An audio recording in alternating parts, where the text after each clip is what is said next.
الحمد للہ وکفا وسلام علی عبادہ الذین اصطفیٰ۔ محترم ناظرین و سامعین، ہماری آج کی گفتگو کا عنوان ہے اسلام نے ہمہ جہتی انقلاب برپا کیا۔ دنیا کی مختلف قوموں میں، مختلف مملکتوں میں اور دنیا کے مختلف حصوں میں انقلابات آئے ہیں، حکومتیں بدلی ہیں، سیاستیں بدلی ہیں اور بہت ساری تبدیلیاں دنیا کے اندر آتی رہتی ہیں، کیونکہ یہ دنیا تبدیلی کا ہی نام ہے۔ دنیا کبھی ایک جگہ نہیں رہتی، دنیا کے حالات ایک جیسے نہیں رہتے، بدلتے رہتے ہیں، اور اسی تبدیلی کا نام انقلاب ہے۔ جب کوئی بڑی تبدیلی آتی ہے تو اس کو انقلاب کہا جاتا ہے، جیسے روس کا انقلاب آیا اور دوسرے ملکوں میں انقلاب برپا ہوئے، ان بڑی تبدیلیوں کا نام انقلاب ہوتا ہے۔ لیکن اگر آپ غور کریں گے کہ دنیا کی تاریخ میں جتنے بھی انقلابات ملتے ہیں وہ در حقیقت جزوی انقلاب ہیں، یعنی زندگی کے کسی ایک حصے میں کوئی تبدیلی آ گئی۔ مثلا حکومت بدل گئی، کوئی پارٹی بدل گئی، ایک پارٹی کی جگہ دوسری پارٹی آ گئی، ایک حکومت کی جگہ دوسری حکومت آ گئی، ایک بادشاہت کی جگہ دوسری بادشاہت نے لے لی۔ اس طرح کی تبدیلیاں آتی ہیں، لیکن جس کو ہمہ جہتی انقلاب کہتے ہیں کہ فکر و نظر بھی بدل جائے، زندگی کے تمام معیارات بدل جائیں، سوچنے کے انداز بدل جائیں، زندگی گزارنے کا ڈھنگ بدل جائے، غرض ہر چیز کے اندر تبدیلی آ جائے، چاہے وہ ادب ہو، چاہے وہ سیاست ہو، چاہے نظام معیشت و معاشرت ہو، چاہے نظام الاخلاق ہو۔ اس طرح کا انقلاب ہمہ جہتی اگر کوئی آیا ہے تو دنیا میں صرف ایک ہی بار آیا ہے، اور وہ آیا ہے حضرت محمد رسول اللہ صلی اللہ علیہ وسلم کے ذریعے، جو مذہب اسلام نے انقلاب برپا کیا، جس کو حقیقت میں انقلاب کہا جائے، جس میں سبھی کچھ بدل کر رہ جائے۔ وہ انقلاب اگر دیکھا جائے تو حضرت محمد صلی اللہ علیہ وسلم کے علاوہ اور کوئی شخصیت ہمیں تاریخ میں ایسی نظر نہیں آتی جس نے اتنا ہمہ جہتی، مکمل اور ہر پہلو سے انقلاب برپا کیا ہو۔ اس انقلاب کی ایک بڑی خصوصیت یہ بھی تھی کہ اس انقلاب نے نہ جانوں کا نقصان کیا، نہ مال کا نقصان کیا، اور نہ لوگوں کو کسی طرح سے کوئی دھچکا پہنچایا، بلکہ اس انقلاب کو لوگوں نے خود اپنی مرضی سے، اپنی خواہش سے بصمیم قلب پوری رضامندی کے ساتھ قبول کیا۔ یعنی یہ وہ انقلاب نہیں تھا کہ جو اوپر سے تھوپا گیا ہو۔ بہت دفعہ ہوتا ہے کہ نہ عوام کی مرضی ہے، نہ وہاں لوگوں کی یہ کوئی خواہش ہے، مگر زبردستی لوگوں کو مجبور کیا جاتا ہے کہ وہ پہلے نظام کو چھوڑ کر دوسرا نظام اختیار کریں۔ اس میں دلوں کی تبدیلی نہیں آتی، دماغ نہیں بدلتے، فکر و نظر نہیں بدلتے، بلکہ اندر لاوا پکتا رہتا ہے، اور اس انقلاب کے بعد پھر دوسرا انقلاب آتا ہے، وہ پہلا انقلاب پھر دوسرے انقلاب کی دعوت دیتا ہے۔ لیکن آپ دیکھیے کہ حضرت محمد رسول اللہ صلی اللہ علیہ وسلم نے دین اسلام کے ذریعے جو انقلاب برپا کیا، اس میں کسی طرح کی کوئی جبر کی کوئی بات نہیں ہے، زبردستی کی بات نہیں ہے، بلکہ آپ نے لوگوں کو دعوت دی، لوگوں کو اس بات پر رضامند کیا کہ وہ اس سچائی کو قبول کر لیں، اس حقیقت کو مان لیں کہ یہ کائنات بغیر خدا کے نہیں ہے۔ اس کائنات کا چلانے والا ہے، بنانے والا ہے، ہمارا اور تمہارا سب کا مالک و آقا ہے۔ آپ نے اس حقیقت کو دلائل کے ساتھ، اپنے درد مندی کے ساتھ، اخلاص کے ساتھ اور لوگوں کی خیر خواہی کے جذبے کے ساتھ پیش کیا، اور یہ کہا کہ میں تم سے اس کا کوئی بدلہ نہیں چاہتا۔ یہاں تک بھی ہوا کہ لوگوں نے آپ کو پیشکش کی کہ اگر آپ ہمارے بادشاہ بننا چاہتے ہوں تو ہم آپ کو اپنا بادشاہ بنا لیں، اگر آپ دولت چاہتے ہوں تو ہم آپ کے لیے بہت ساری دولت جمع کر دیں، اگر آپ کی کوئی اور خواہش ہو تو وہ ہم پوری کر دیں، لیکن یہ بات جو آپ لے کر اٹھے ہیں اور اس سے لوگوں کے اندر دو طرح کی باتیں پیدا ہو گئی ہیں، ایک ماننے والے ایک نہ ماننے والے، تو آپ اس بات کو چھوڑ دیں۔ ایک مرتبہ ایسا بھی ہوا کہ مکے کے بڑے بڑے سردار، وہاں کے لوگ اکٹھے ہو کر آپ کے چچا ابو طالب کے پاس آئے اور آ کر ابو طالب سے کہا کہ ہم ایک ایسی بات لے کر آئے ہیں جس کو ماننے سے نہ آپ انکار کر سکتے ہیں، نہ آپ کا بھتیجا انکار کر سکتا ہے۔ ابو طالب نے کہا کہ کہیے وہ کیا بات ہے، میں اپنے بھتیجے کو بلاتا ہوں۔ آپ نے حضرت محمد صلی اللہ علیہ وسلم کو بلایا اور کہا کہ بھتیجے یہ لوگ آئے ہیں اور یہ کہہ رہے ہیں کہ ہم ایک ایسی بات لے کر آئے ہیں جو سب کے فائدے کی ہے اور اس سے کوئی انکار نہیں کر سکتا۔ آپ نے پوچھا وہ کیا بات ہے، تو لوگوں نے بتایا کہ ہم صرف اتنی بات چاہتے ہیں کہ آپ ہمارے معبودوں کو برا کہنا چھوڑ دیں، اس کے علاوہ آپ اپنی مرضی سے جس کو چاہے اپنا معبود مانیں، اس کی جیسی چاہے عبادت کریں، بس اتنا کر دیں کہ ہمارے معبودوں کو کچھ نہ کہیں۔ حضرت محمد صلی اللہ علیہ وسلم نے سن کر کہا کہ میں تم سے صرف ایک بات کہتا ہوں، اگر تم اس کو مان لو گے تو میں یہ ذمہ داری لیتا ہوں کہ قیصر و کسریٰ کے تاج تمہارے قدموں میں ہوں گے۔ وہ بات یہ ہے کہ تم اس بات کا اقرار کر لو کہ لا الہ الا اللہ، اللہ کے سوا کوئی معبود نہیں ہے، بس یہ ایک کلمہ ہے، اگر تم اس کو مان لو گے تو یہ سمجھ لو کہ عزت اور سرفرازی تمہارے ہی حصے میں آئے گی۔ تو جو نہ ماننے والے تھے انہوں نے کہا بھائی یہ تو اسی بات کی رٹ لگا رہا ہے، چھوڑو۔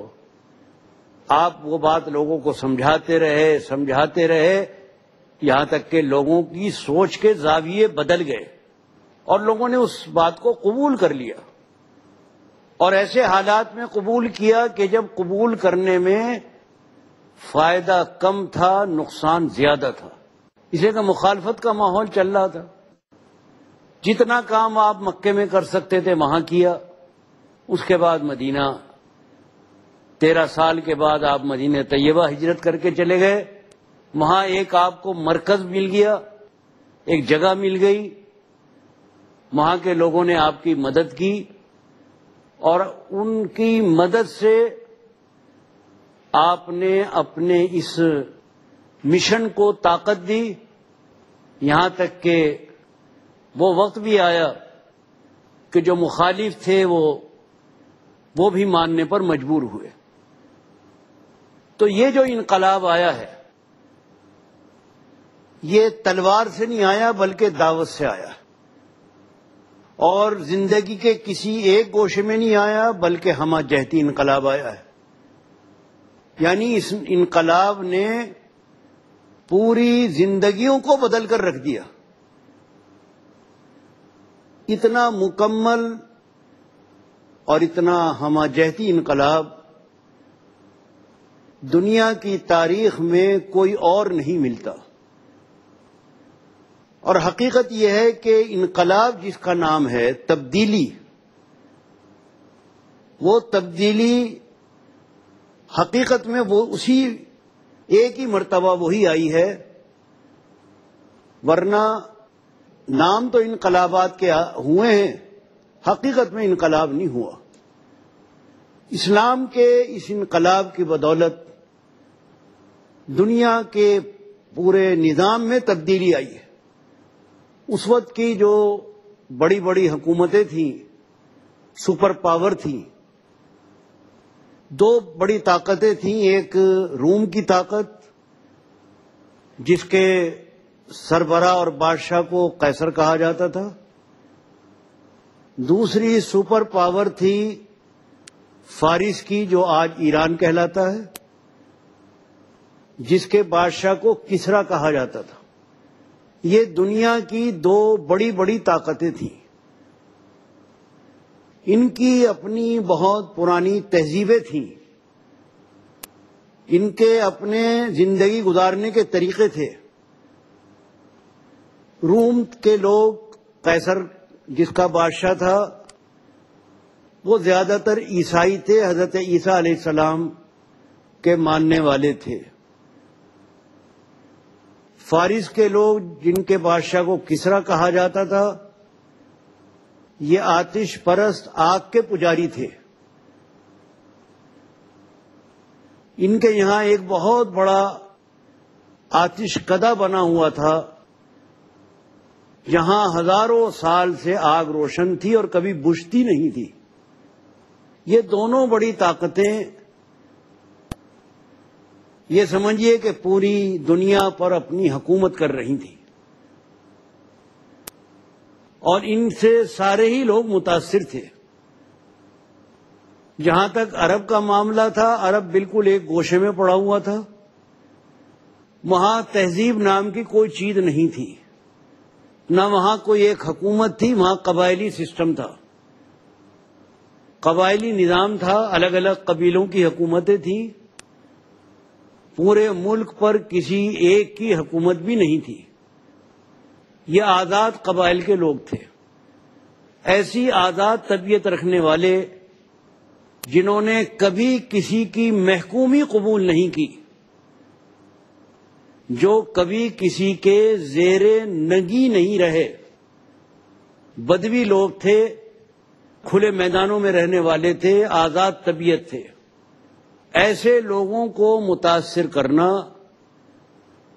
بڑا مشکل کام تھا، لیکن ان میں کچھ خصوصیات تھیں۔ بہادر تھے، ارادے کے پکے تھے، جو کہتے تھے وہ کر کے دکھاتے تھے۔ یہ سمجھ لیے کہ ہزار خرابیوں کے باوجود وہ ایک کورے کاغذ کی طرح تھے۔ حضرت محمد رسول اللہ صلی اللہ علیہ وسلم نے ان کے مزاج و عادات، تمام چیزوں کو بدل کر رکھ دیا۔ ان کے اندر خونخواری تھی، میں خاری تھی، شرم و حیا نام کی کوئی چیز نہیں تھی، ننگے رہتے تھے، یہاں تک کہ ننگے ہو کر خانہ کعبہ کا طواف کرتے تھے، سوتیلی ماؤں کے ساتھ شادیاں کر لیا کرتے تھے، لڑکیوں کو زندہ گاڑ دیا کرتے تھے، پیدا ہونے کے بعد ان کو زندہ درگور کر دیتے تھے۔ ہمیشہ بدامنی رہتی تھی، ہر قبیلہ دوسرے قبیلے پر حملہ کرتا رہتا تھا، چھوٹی چھوٹی باتوں پر لڑائی ہو جاتی تھی، اور وہ لڑائی سینکڑوں سال تک چلتی تھی۔ پہلے میرا اونٹ پانی پیے گا، دوسرے قبیلے والے کہتے نہیں پہلے ہمارے اونٹ پانی پیئیں گے۔ ان باتوں پر لڑائی چلتی تھی تو وہ سینکڑوں سال تک نسل در نسل چلتی رہتی تھی۔ ایسے جنگجو لوگ، ان لوگوں کو نظم و ضبط کا پابند بنانا، ان لوگوں کو کسی نظام کے اندر لانا، ان کی طبیعتوں اور مزاجوں میں تبدیلی پیدا کرنا، یہ کوئی آسان کام نہ تھا۔ لیکن حضرت محمد رسول اللہ صلی اللہ علیہ وسلم کی تعلیم نے ان پتھر دلوں کو موم کر کے دکھا دیا اور ان نہ بدلنے والے لوگوں کو بدل کر رکھ دیا۔ اس کی وجہ دراصل یہ تھی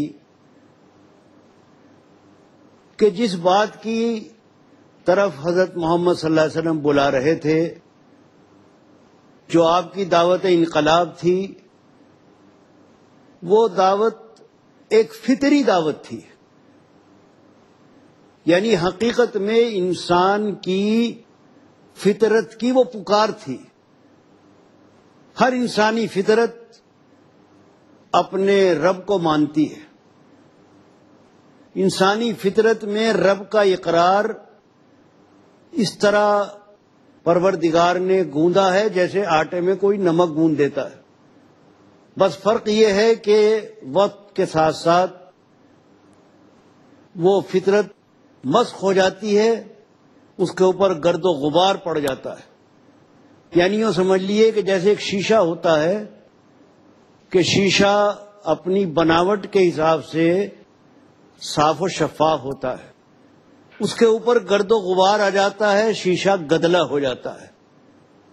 اگر اس کو صاف کیا جائے تو وہ چمک جاتا ہے۔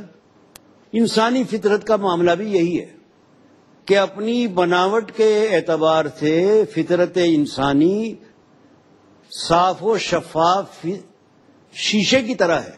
اگر کوئی اس کو چمکانے والا ہو، اس کا گرد و غبار دور کرنے والا ہو، تو وہ انسانی فطرت شفاف شیشے کی طرح چمک اٹھتی ہے۔ حضرت محمد صلی اللہ علیہ وسلم جس انقلاب کی طرف بلا رہے تھے وہ غیر فطری نہیں تھا، وہ بالکل فطری انقلاب تھا۔ یعنی فطرت اس کو مانگ رہی تھی، کہہ رہی تھی کہ لاؤ۔ حضرت محمد صلی اللہ علیہ وسلم نے اپنی قوت بیانیہ سے، قوت تاثیر سے، اپنے کمالات سے اور اپنے کردار سے اور اپنے اخلاق سے لوگوں کو اس طرح موہ لیا، اس طرح گرویدہ بنا لیا کہ لوگ ان کی بات کے اوپر سر جھکانے لگے۔ ادھر تو فطرت جو کہہ رہی تھی وہ تھا، ادھر جو آپ کہہ رہے تھے وہ نہایت مؤثر انداز میں تھا۔ قرآن مجید آپ پیش کرتے تھے، قرآن کی تعلیم، قرآن کے معنی، قرآن کی تاثیر، عرب کے لوگ جن کی اپنی زبان تھی، وہ جب وہ قرآن کے حسن بیان کو دیکھتے تھے تو وہ حیرت زدہ رہ جاتے تھے کہ یہی زبان جو ہماری ہے، بڑے بڑے ادیب، بڑے بڑے شاعر، جن کو اپنی شاعری پر اور اپنے ادب پر ناز تھا، وہ قرآن کے سامنے اپنی شاعری کو بے نور سمجھتے تھے، شعر کہنا بھول جاتے تھے۔ تو قرآن کا انداز بیان، قرآن کا اعجاز، ادھر حضرت محمد صلی اللہ علیہ وسلم کی زبان اور ان کا کردار و عمل، یہ دو آتشہ بن گئے۔ اس دو آتشہ نے یہ سمجھیے کہ لوگوں کو، قلبوں کو لوٹ لیا۔ ایک بہت بڑی تعداد آپ کے گرد اکٹھی ہو گئی، جمع ہو گئی، اور اس مشن کے لیے انہوں نے جان و مال، ہر طرح کی قربانیاں دی۔ انقلاب کوئی اس طرح برپا نہیں ہوتا، اس کے لیے بڑی قربانی دینی پڑتی ہے۔ تو وہ لوگ جو اس پر ایمان لے آئے تھے، اس بات کو مان لیا تھا، وہ ہر طرح کی تکلیفیں اٹھانے کے لیے تیار ہو گئے۔ ہر طرح سے انہوں نے ایثار کیا، جان کا بھی ایثار کیا، مال کا ایثار بھی کیا، یہاں تک کہ اپنے وطن کو بھی چھوڑا، اور آخرکار دنیا کا وہ حسین ترین انقلاب برپا ہوا کہ اس سے زیادہ خوبصورت، اس سے زیادہ دلکش اور اس سے زیادہ مفید انقلاب آج تک زمانے کی آنکھ نے نہیں دیکھا۔ ہر انقلاب اپنے ساتھ تخریب لے کر آتا ہے، یہ اسلامی انقلاب اپنے ساتھ تعمیر لے کر آیا۔ اس نے پوری دنیا کو معمور کر دیا، علم سے، اخلاق سے، محبت سے، یکجہتی سے اور باہمی پیار سے۔ کبھی آپ نے دیکھا کہ کسی ملک میں انقلاب آیا ہو اور انقلاب کے بعد کوئی تعمیر ہوئی ہو، وہ تعمیری انقلاب آیا ہو؟ یہ واحد انقلاب ہے جس کو تعمیری انقلاب کا لقب دیا جا سکتا ہے، جس نے لوگوں کو نہیں بدلا بلکہ لوگوں کی زندگیوں کو بدل دیا، زندگیوں کے مقصد کو بدل دیا اور دنیا کے زاویہ نظر کو بدل دیا، اور اس کے اثرات پوری دنیا کے کونے کونے میں پہنچے۔ آج کوئی جزیرہ، کوئی دنیا کا گوشہ، کوئی پہاڑ، کوئی غار ایسا نہیں ہوگا کہ وہاں انسان رہتا ہو اور وہاں حضرت محمد صلی اللہ علیہ وسلم کو ماننے والا اور اللہ کا وفادار وہاں نہ ہو۔ یہ وہی انقلاب کی صدائے بازگشت ہے جو 1500 سال پہلے جس کی پکار لوگوں نے سنی تھی، اور آج تک وہ دلوں میں بسا ہوا ہے۔ آج تک لوگ اس انقلاب کو ایک امانت سمجھ کر اپنے سینوں سے لگائے ہوئے ہیں۔ تو جو ہماری گفتگو کا عنوان تھا کہ اسلام نے ہمہ جہتی انقلاب برپا کیا، ہماری گفتگو سے وہ بات تھوڑی سی کھل کر سامنے آئی ہے۔ وقت کے مطابق جتنا کہا جا سکتا تھا اتنا عرض کیا گیا، سمجھنے والوں کے لیے اتنا بھی بہت ہے۔ آخر دعوانا ان الحمد للہ رب العالمین۔